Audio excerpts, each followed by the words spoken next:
Bueno, estoy en el tren cremallera que me va a llevar al Montserrat.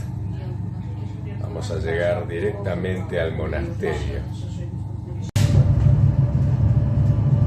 Impresionante la geología del lugar. Bueno, acá estoy en el Montserrat, lugar espectacular. Todavía no entendí muy bien cuál es el monasterio y cuál es la basílica. Hay mucha gente acá.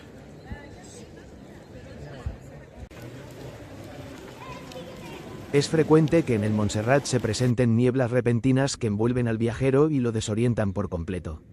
Las cimas afiladas parecen retener las nubes y no dejarlas escapar, como si todo aquello que se acerca a la montaña sagrada tuviese que pedir permiso a las potencias invisibles para poder abandonar el lugar.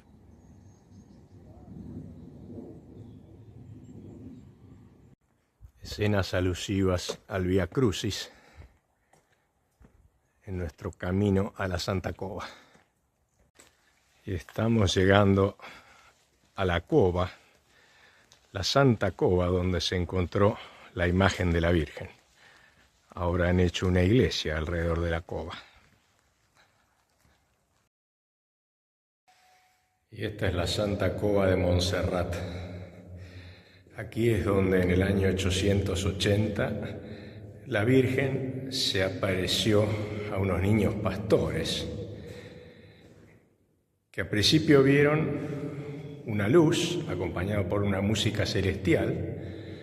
Luego volvieron con sus padres y con el obispo y encontraron esta imagen, que en realidad es la que está en la basílica, y la quisieron trasladar a Manresa en procesión, pero la imagen se volvió muy pesada, imposible de mover, con lo cual el obispo comprendió que deseaba ser adorada en el Montserrat. Así que por un tiempo estuvo aquí mismo. Lo que están viendo justo atrás mío es una pequeña reproducción, y la original se ha enviado a la Basílica Hermosa, que ahora vamos a ver. Las velas prendidas a la Virgen por sus devotos. Qué ambiente tiene esta catedral, impresionante. Esta es la basílica donde se ha traído la imagen. Los peregrinos rezan a la moreneta y le piden favores.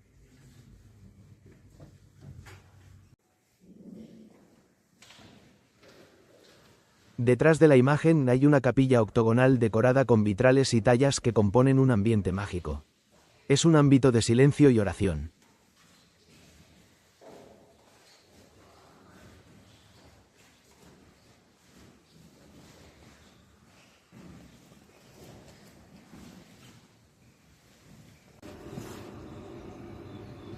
En Montserrat están presentes lo luminoso, lo santo, pero también está lo oscuro y tenebroso. Hay una serie de desapariciones. Según los vecinos, no pasa mucho más de una semana sin que desaparezca una persona aquí. Tal vez sea una exageración, pero sí tenemos casos documentados en las últimas décadas, más de una docena. En 1973 se encontró el cuerpo en descomposición de un joven que se había perdido tiempo atrás. En el bolsillo de su pantalón llevaba un papel escrito donde decía que iba a encontrarse con el Ser Supremo, aquí en Montserrat. Luego, en 1975, un vecino de Colbató, por aquí cerquita, que había ayudado a apagar un incendio, se fue del lugar, lo vieron irse sano y salvo, y luego nunca más apareció. No hubo más rastros de él. En 1980, un trabajador del tren cremallera, el que me tomé yo para venir aquí, era un guardabarrera, junto con su perro desapareció aquí en el Montserrat. Tampoco hubo rastro de él. El mismo año, apenas un mes después, se encontró vagando por los bosques a una muchacha llamada Gloria, con visibles rastros de desorientación. Fue atendida, llegó una ambulancia, ella se repuso un poco, pero después se escapó y volvió al bosque y nunca más fue hallada, como si el bosque la llamara. Más tarde, en 1985, una mujer llamada Amparo Bielda Puig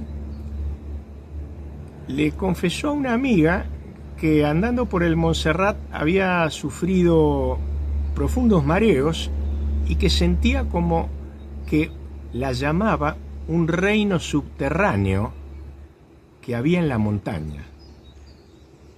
Esta mujer Amparo luego tomó su auto, luego de hablar con su amiga, se vino para Montserrat y nunca más fue encontrada. El coche quedó en el parking y nada más se supo de ella.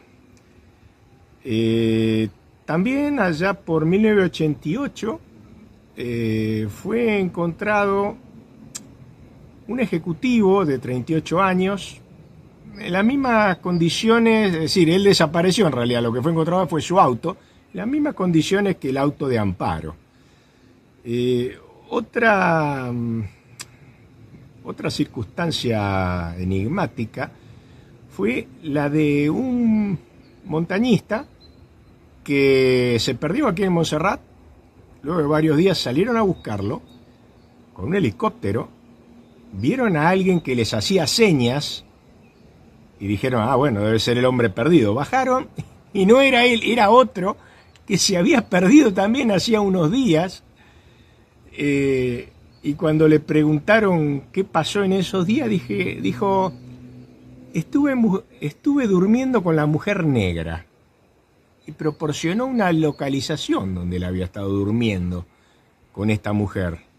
Cuando los rescatistas llegaron a este lugar, encontraron el cadáver momificado de una mujer que se había perdido 3 años atrás.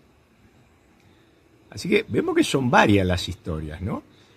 Ya más cerca nuestro, se me están olvidando algunas historias. Voy a relatar la última de la cual hay noticia. En plena pandemia, año 2021, un joven colombiano llamado Julián Beltrán, de 22 años, le contó a sus amigos que sentía el llamado de la montaña, del Montserrat.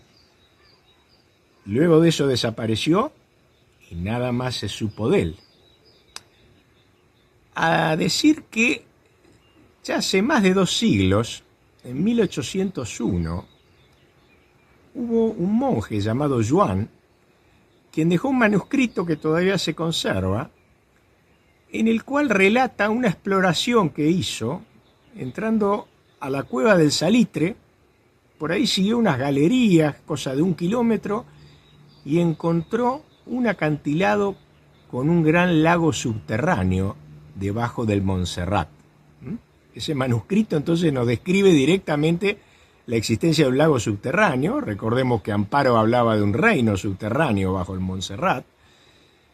Y todas estas historias de que me voy a encontrar con el Ser Supremo, de que siento el llamado de la montaña, nos hacen pensar que aquí hay fuerzas que operan y que no son precisamente las fuerzas celestiales. Esas fuerzas oscuras están al lado de las fuerzas celestiales.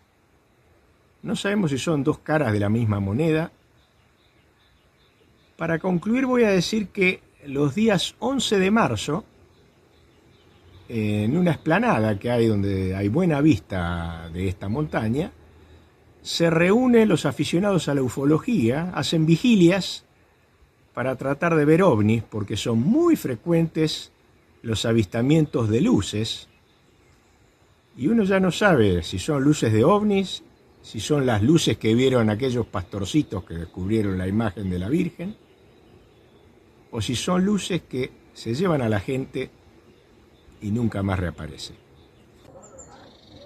Luz y tinieblas. Todo está aquí, en Montserrat.